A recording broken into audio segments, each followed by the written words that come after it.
Situé à la confluence des gaves d'Aspe et d'Ossau, Oloron-Sainte-Marie préserve et valorise un patrimoine riche et diversifié.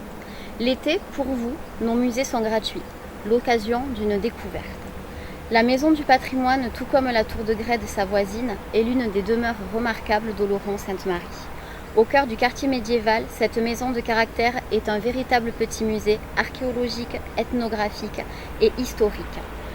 Profitez de cette halte pour vous plonger dans un véritable petit jardin médiéval, bercé par le bruit de l'eau. La tour de Grède, à quelques pas seulement de ce petit musée, n'en fut pas toujours une. Le premier édifice comprenait en effet seulement un rez-de-chaussée.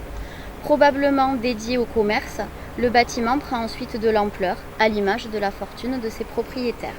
Ce monument historique, silhouette bien connue des Oloronais, vous présente une collection atypique d'animaux des Pyrénées.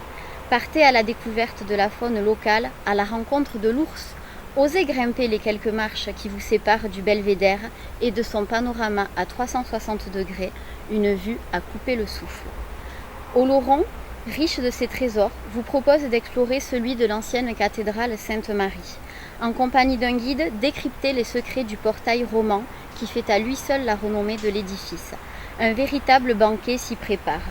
La cathédrale possède son trésor de pièces d'or et d'argent, une petite crèche sculptée dans du cœur de chêne qui représente la vie béarnaise au XVIIIe siècle. Les tiroirs d'un imposant chappier dévoilent une collection de vêtements liturgiques que portaient autrefois les évêques, l'occasion de profiter de cet édifice, patrimoine mondial de l'humanité au titre des chemins de Saint-Jacques. La crypte Notre-Dame, un lieu plus atypique, propice à la méditation. Situé au-dessus de nombreuses sources, sa fraîcheur s'apprécie l'été.